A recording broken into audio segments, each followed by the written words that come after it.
Eu me lembro na minha consagração pastoral, o pastor que me consagrou falou assim: filho, você pode um dia deixar de ser médico, você pode um dia deixar de ser engenheiro, você pode um dia deixar de ser arquiteto, você pode um dia deixar de ser empresário, mas você nunca vai conseguir deixar de ser pastor, se Deus te chamou para ser pastor.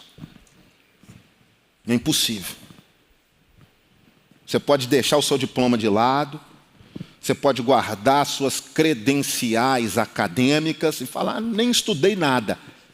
Mas o que Deus te chamou para ser no ministério não depende de querermos ou não. Ele é que nos chamou. E essa identidade está mais baseada nele do que em nós. E aí você fala assim: o fulano desistiu. Pode ser que ele caminhou muito tempo e teve até sucesso, mas foi pela força dele. Foi pela oratória dele, foi pela habilidade dele, foi pelo carisma dele, foi pela visão dele, foi pela habilidade administrativa dele. Foi o eu dele interferindo no que Deus pediu para que ele fosse durante um tempo, até que chegou o tempo que Deus mostrou: olha, não te pedi para ser isso. É o que Jesus disse que vai falar para alguns naquele dia, onde alguns vão falar: eu expulsei demônio, eu preguei em seu nome. E Jesus vai falar: mas eu não te conheço. Foi tudo por sua conta. Você até fez bem, você até pregou, você até encheu o auditório, mas eu nunca tive com você. Então Jonas aponta para o Novo Testamento. E agora algumas coisas ficam muito claras, porque ele era um profeta. Mesmo resistindo a isso, era o que ele era. E é o que eu quero te dizer: você é o que Deus disse que você é, mesmo resistindo a isso.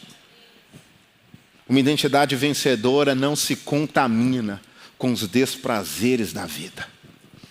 O Jonas simplesmente não quis ser o que Deus pediu para que ele continuasse sendo, porque ele teria que lidar com alguns desprazeres ligados à identidade que ele amava. Era a identidade conectada ao rei, conectada ao reino. Quando Deus falou com ele: ô Jonas, você vai ter que falar para os ninivitas. Ele falou: qualquer coisa menos falar para quem eu quero morto. Qualquer coisa menos pisar naquela terra que eu quero ver destruída. Qualquer coisa menos falar de vida para essa terra que eu mesmo profetizei que não teria força como tem. E diante disso, ele prefere se esconder do que ceder à vontade de Deus. Eu quero te dizer que para ter uma identidade vencedora, na maioria das vezes, nós vamos ter que reconhecer que o que Deus está nos pedindo para fazer é diferente do que nós queremos fazer. Na maioria das vezes. Tem gabinete que ninguém quer fazer, tem visita que ninguém quer fazer, tem telefone que ninguém quer atender, mas é o que Deus tem para nós. E nesse aspecto, às vezes é mais fácil fazer igual o Jonas fez. Fugiu, entrou no barco, caiu a tempestade, ele foi para o porão, se escondeu. Deixa a chuva cair lá fora. Eu sou só mais um nesse barco, mas ele era profeta, tinha responsabilidade de profeta. Até que desce o capitão do barco, é só você ler um versículo antes, o capitão do barco toca no Jonas e fala assim: deixa eu te falar, estão clamando a um monte de Deus desconhecido lá em cima, e não deu certo. Então acorda e clama ao seu Deus, porque parece ser a única solução possível. Chega um momento que quando nós escondemos a nossa identidade, o próprio mundo vai nos lembrar o que Deus nos chamou para ser. E nesse momento dói. Quando o seu vizinho te lembra que você é crente. Quando seu funcionário te lembra que você é crente. Quando seu filho te lembra que você é crente. Quando seu esposo ou sua esposa te lembra que você é crente. Quando uma mensagem na internet te lembra que você é crente e fala assim: Deus não te chamou para ser isso, não. Existem situações na nossa vida que Deus vai instrumentalizar o que nós não acreditamos que pode ser instrumentalizado para nos lembrar da identidade que Ele tem para nós. Enquanto eu quero viver como um perdedor, que era o que o Jonas estava demonstrando, eu quero que o mundo acabe e eu vou esquecer o que Deus me pediu para ser, ou seja, eu não me preocupo com ninguém além de mim, e esse é o pior traço de um perdedor, olhar só para ele.